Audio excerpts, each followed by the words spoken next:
Hello valued viewers, I hope you're doing very well. Today's viewer request is from our friend Anime Fan. And he says, I saw your video at link here. What effect would the Philippines' new shore-based mobile Brahmos launchers have on future confrontation with China?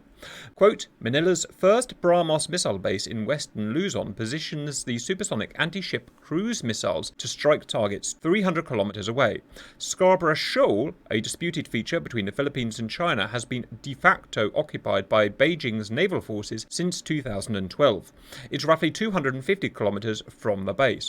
The mobile nature of the Brahmos system allows batteries to relocate to different firing positions to reach out against other targets and avoid enemy counterstrikes.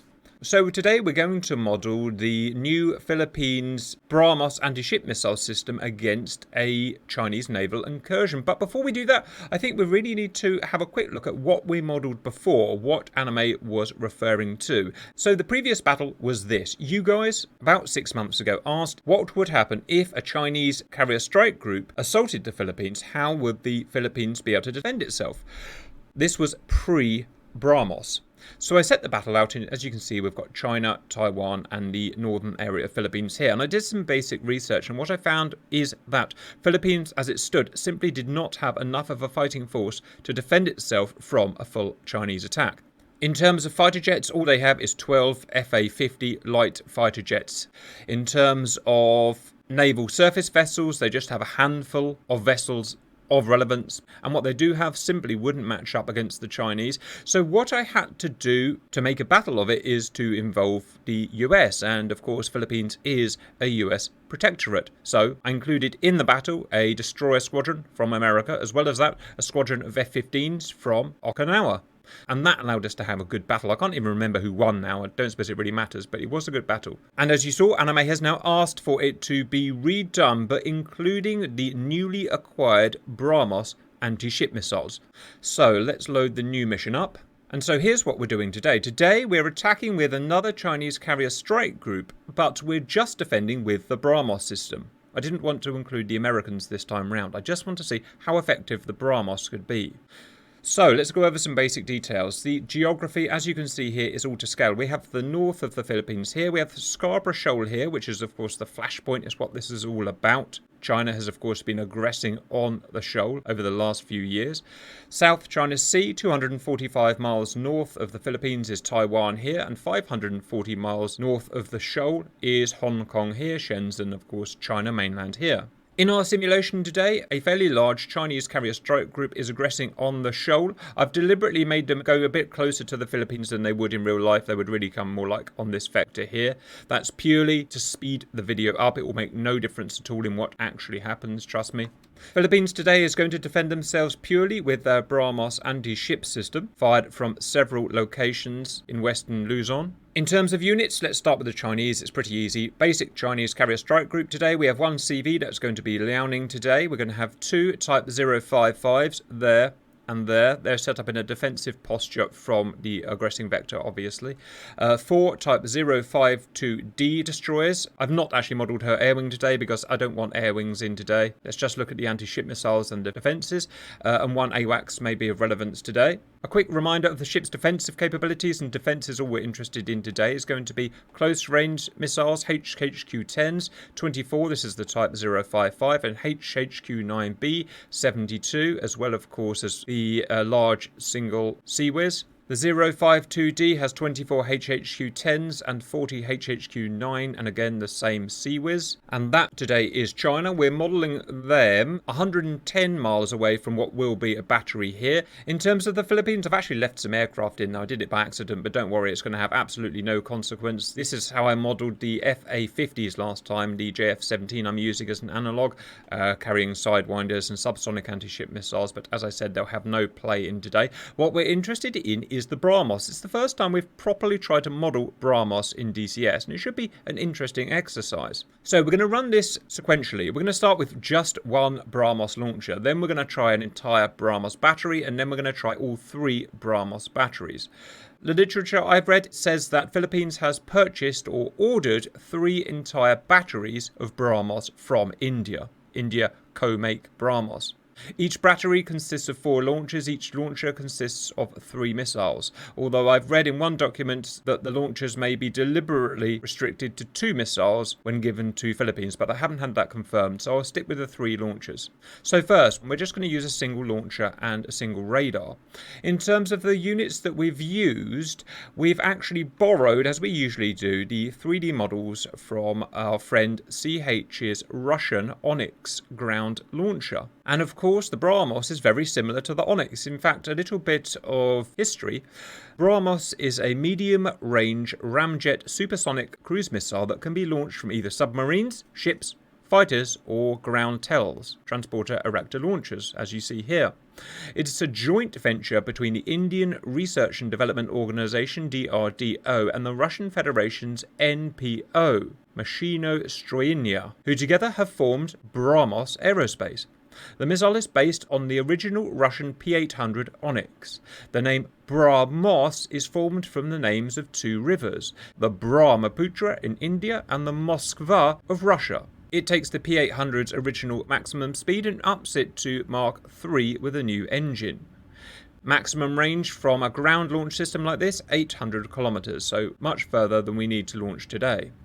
The way we've actually modelled the missile in DCS is, again, we've taken the existing Onyx that is in DCS, we've increased the thrust so it now makes Mach 3, and we're using the same 3D model as the Onyx. That's going to be pretty damn close for today. So let's run the simulation through with just a single launcher, which is going to have 2 missiles in it in this case. As the original document said, these launchers are designed to be completely modular and movable, so they're not going to be stuck in a certain area, so the risk of counter-strike is going to be relatively small.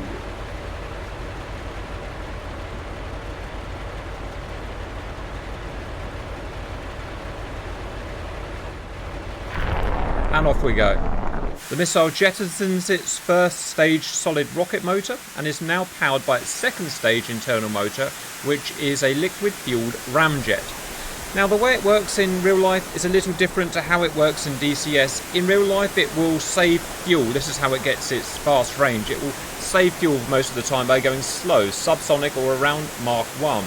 When it gets to within about 20 miles of the hostile, it will throttle its engine up to its maximum speed of Mach 3. We can't quite do that. Instead, it starts for us at Mach 2, and it will indeed throttle itself up to Mach 3. So what's important is its impact speed is going to be about 2,000 knots, or just below 2,000 knots, at sea level pressure, which is Mach 3. Cost reported to be $3.5 million, about the same as the Onyx that it's based on. The livery looks slightly different of the real Brahmos. Again, we've just used the 3D model from the Onyx because it's going to be near enough for today. You can see now why I put the carrier group close. Even though these are fast missiles, it's still going to take a while. In terms of when the Chinese will intercept the missile, I've had a play with it, obviously, and it seems about 25 miles is when they can see this guy with its radar cross-section set as it is. The real Brahmos, as well as the P-800, has onboard electronic warfare suite, which limits the range that it can be shot at. And we've got that modelled in the way that we set the radar cross-section up. So 25 miles is our best guess as to when the AWACS can burn through that electronic warfare suite. Or maybe more importantly, the over-the-horizon radars on the ships. 3 minutes into the sim, so just 3 minutes, and it's already covered about 80 miles, so it's a real fast unit. But again, as I said, the real Brahmos will actually cruise a lot slower. It's only going to start firing up its full power about now. First missile out, 25 miles. First line of defence, HHQ-9B. And here go a bunch of them. And in come Brahmos. As you can see, its speed is now 1960 knots, so it's slowly increasing its way up to Mach 3, as it would do in real life. First Brahmos, kaput. In terms of survivability, it doesn't really have anything other than its electronic warfare suite that will allow it to beat these missiles, and of course its altitude and its raw speed. The real Brahmos may also be able to do terminal manoeuvres to help avoid those shots. Unfortunately, that's something that we can't model at the moment with this type of missile. Very different approach to, say, America's LRASM missile, which uses stealth low observability. This is more absolute speed and power. Let's move to the next iteration, which is going to be a full battery. As I said, Philippines have ordered 3 batteries. Each battery is 4 launchers. Each launcher is 3 missiles in total. So that's going to be 12 missiles per battery in total.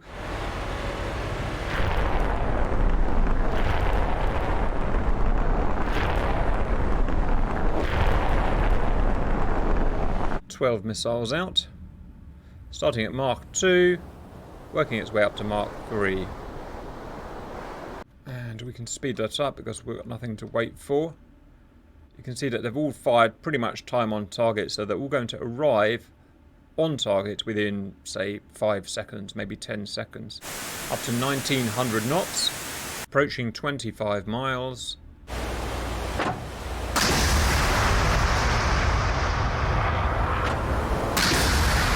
At this point, speed is everything. The missiles being fired against them take time to rise and track and guide. The faster we can get multiple missiles in, the bigger the chance we've got of making a hit. 23 defensive missiles out, 29 missiles out, 36 defensive missiles out. They're taking no chances. 40 defensive missiles out. The amount of missiles they fire is based on threat. And they did not succeed. They got closer. They were impacting about there. So from the front guy, they were about 1 mile away. So 1 battery is cutting it pretty damn fine for the Chinese group. Moving up to 2 batteries, we've got 1 battery there. I don't know exactly, obviously, where they're positioned or to be positioned in real life, and it doesn't really matter. So 1 here, 1 30 miles northeast. So total 24 missiles now.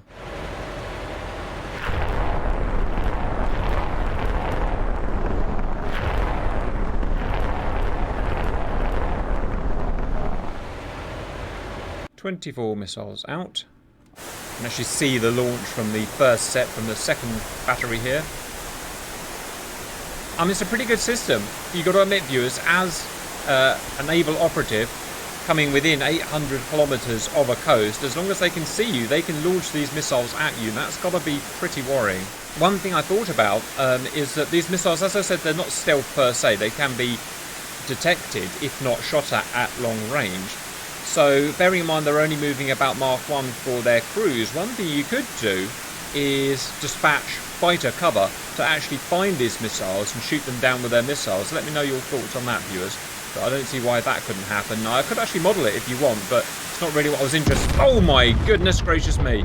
2 just blew themselves up. Well, there's no reason why that couldn't happen in real life, to be honest. They don't really sense each other. That said, viewers, these all kind of go in a straight line like this, like stupid Brahmos. Real Brahmos or real anti-ship missiles of any faction are not stupid like this. They'll take different routes. They'll talk to each other. They'll deconflict with each other. They're smart, obviously. Unfortunately, that's something, as far as I'm aware, we'll never be able to model. So ours are just dumb, straight to the target. But what we can still model is important things like their altitude and their speed and their ability to arrive on the target at the same time. That's probably the most important things. Speed it up to 25 miles.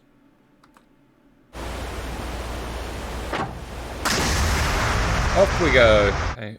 Both salvos arriving pretty much at the same time. About as good as we can expect to get it. 1950 knots, so almost Mark 3 now.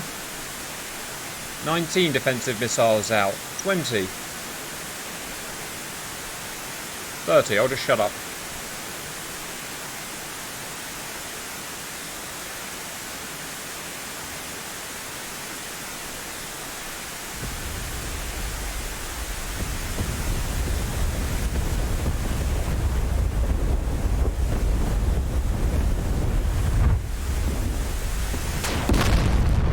We have leakage and we have carrier impacts. At least 2 I saw got through and hit the carrier there. Is it going to be sunk? I've got a pretty devastating 300 kilo warhead. It is, it's sunk. Or at least put out of action as far as DCS is concerned. So all we needed was 2 salvos. Why don't we run that through again? This time, view it on the map just to see what happened. Right, you'll be happy to know that the Brahmos did not run into each other this time. So there are 24. Reached 25 miles. Missiles going out. I can speed it up. Right, so there's plenty of defensive missiles. Look, there's 20, there's 30. That's already enough to kill all of the Brahmos. But the problem is there's speed and that's the difficulty targeting all of those vectors. 50 missiles out. Wow, I didn't notice all of that. 60 missiles out. 70 missiles out. Huh, look at that. They didn't get through this time. Yes, they did. Yes, they did. Same two as last time, maybe. Boof. Boof. 2 got through. They didn't sink it this time, but they managed to still get 2 through. And every time I run that, it'll have a slightly different result because there are, well, it's just a complex set of variables. Cool. So what I would say is that 2 salvos from how everything's modelled, which is probably fairly realistic in my opinion, fired time on target is going to either take out or at least disable a carrier strike group. That's actually slightly worrying in my opinion. For the naval assets anyway. Let's try 3 just because I've got it set up and why not. And there's nothing that's kind of cheating on here. It's just, other than the speed, which is the highest low-altitude speed missile we've got, the Brahmos at Mark III. There's no, you know, stealth or anything like that. They're perfectly visible as they come over the horizon at 25 miles. So I think it's just the mixture of the speed of the missile and the ability to have them on time on target. Now, remember when we do our big carrier battles, I can't do that time on target. It's simply, I don't have that control. But with this, I can kind of script them how they fire a bit better, so I can have them arrive on the target within a window of a few seconds. Could they do that in real life? I don't know. You'll have to tell me.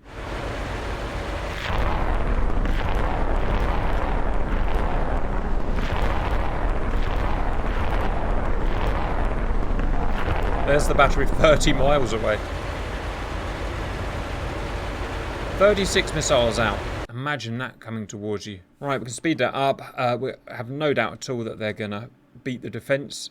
I mean, look at that. Imagine having to be able to target that. And remember, each missile is moving kind of in front of each other missile. Imagine how difficult that is to track for a radar, given only a few seconds warning. Mark III, remember, it's very fast. I haven't seen one taken down by Seaways yet either, although that probably is possible. It should be within the threshold of Seaways. Right, I'll shut up and you can enjoy the show.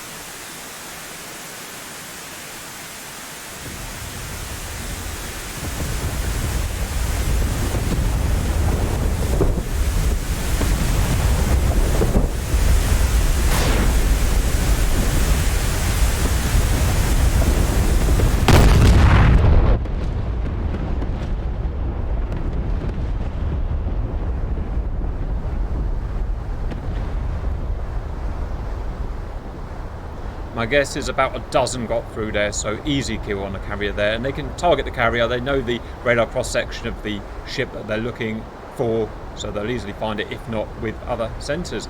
That's it, guys. You wanted, or Anime wanted, the Brahmos, the potential Brahmos, to be delivered to Philippines when they have their full 3 batteries, and simulated as we have it set, that's how it's going to react to a carrier group. Actually, I'm really interested in seeing how it does against a US carrier group now. China couldn't defend it. Could a US carrier group? I don't know. See what you think.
That's all for today though. I hope that was useful, and bye bye.